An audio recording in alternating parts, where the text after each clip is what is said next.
বাঙালি হয়েছি আর ইলিশ খাবো না তাই কখনো হয়? তা আবার যদি সিজনের ইলিশ হয়, সিজনে যদি ইলিশ না খায় তাহলে কেমন বাঙালি হলাম, তাই না?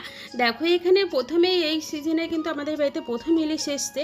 কেন কি বাজারে কেউ যায়ও না আর ইলিশটা কেউ নিয়েও আসতেও পারে না, তাই জন্য অনেক দিন পর আমার মানে শ্বশুর বাবা গেছিলো, তাই জন্য ইলিশটা নিয়ে এসে। আর দেখো ওদিকে কিন্তু বৃষ্টি হচ্ছে আর এই ইলিশ মাছ ভাজা আর তেল আর একটা কাঁচা লঙ্কা দিয়ে জাস্ট জমে যাবে। পুরো এক থালা ভাত খেয়ে নেওয়া যাবে আর কিচ্ছু লাগবে না। যারা বাঙালি তারা একমাত্র বোঝো এই ইলিশের স্বাদ কতটা।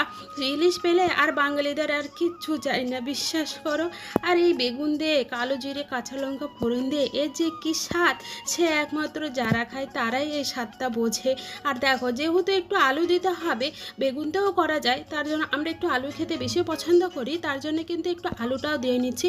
আর এখানে কোনো কিছু মশলা যাবে না, শুধু নুন হলুদ আর কিচ্ছু না। আর দেখো বেগুনটা কিন্তু আগে ভেজে নিতে হবে নুন হলুদ দিয়ে, আলুটা ভালো করে একটু কষে নিয়ে তারপরে কিন্তু ঝোল দিয়ে, তারপরে ঝোলটা ফুটে ওঠে তারপরে বেগুনটা দিয়ে দিলাম।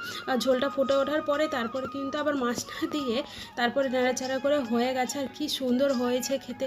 চলো বন্ধুরা এখানেই রাখছি, বাই, টাটা।